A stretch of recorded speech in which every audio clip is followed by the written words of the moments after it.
patient's seated, I'm going to be inspecting their eyes, eyelids, and eyebrows, looking for any asymmetries. Next is going to be the eyelashes, seeing if they curl upwards and if they're evenly distributed.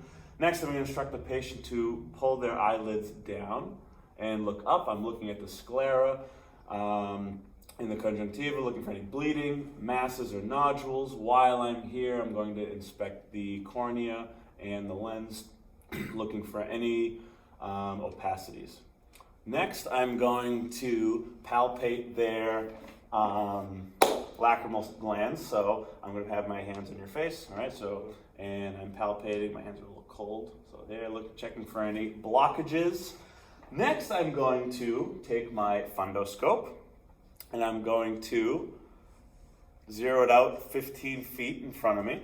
I'm going to close your legs here. All right, so I'm going to have my left hand on the patient's head, and I'm going to have my right hand looking in the right patient's eye, and I'm looking for the red reflex, and I'm about 15, I should be touching the patient's eye actually, so 15 degrees out from lateral from the nose. Then I'm going to, you can sit straight again. Next, I'm going to be looking at the patient's pupils, seeing if they're round and even, and then I'm going to shine a light. Is that the one?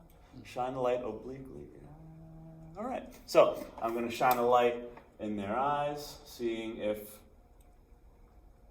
just looking at the pupils, seeing how they react, and then I'm going to have them place their hand in the middle of their nose. That's what I was supposed to do.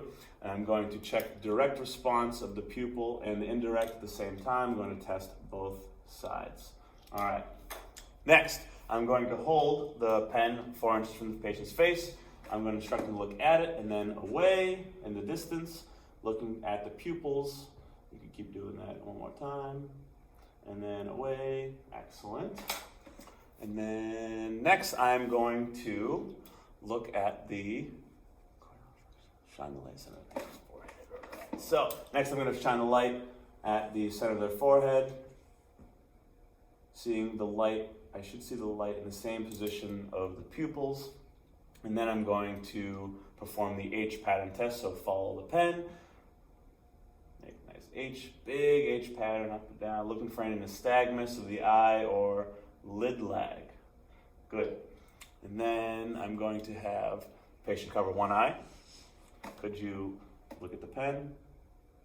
Again, looking for any movement in the eye of the open eye, and then you can switch to the other side. Same thing. Again, looking for any movement of the eye. Next, visual fields test. I'm going to stand behind the patient. I'm going to instruct them to raise their hands every time they see my fingers in their peripheral vision. All right, does that make sense? Mm-hmm. All right, so beautiful. Excellent, all right.